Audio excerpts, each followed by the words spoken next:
जिल्हा काँग्रेस यवतमाळच्या वतीने महायुती विरोधात चिखलफेक आंदोलन.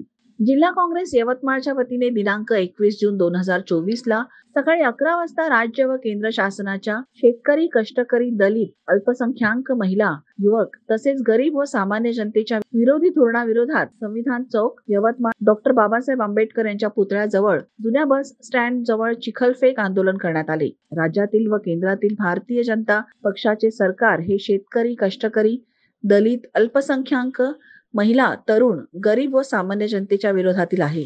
छत्रपती शिवाजी महाराज, राजर्षी शाहू महाराज, महात्मा फुले व भारतरत्न डॉक्टर बाबासाहेब आंबेडकरांच्या विचाराने चालणाऱ्या महाराष्ट्राच्या प्रतिमेला काळिमा फासण्याचे काम या सरकारने केले आहे. मागील 10 वर्षापासून भाजपा सरकारने राज्यातील औद्योगिक विकासांना खीळ घातली आहे.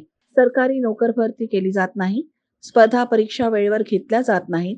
ह्या परीक्षा घेतल्या तर पेपर फुटीचे ग्रहण लागते. शेतकरी संकटात आहे पण त्यांना मदत दिली जात नाही. कांदा, कापूस, सोयाबीन यांसह कोणत्याही शेतमालाला भाव नाही. सरकार MSP देत नाही.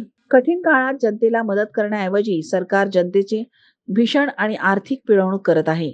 नीट परीक्षेच्या पेपर फुटी व निकालातील गैरव्यवहारामुळे देशभरातील लाखो विद्यार्थ्यांचे भवितव्य सरकारने धोक्यात आणले आहे. वरील सर्व घटना लक्षात घेत यवतमाळ येथे आंदोलन करण्यात आले.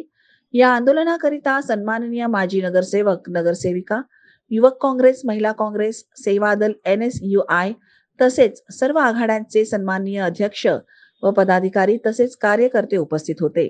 प्राईम मीडिया 24 साठी संजय कारवटकर, विदर्भ.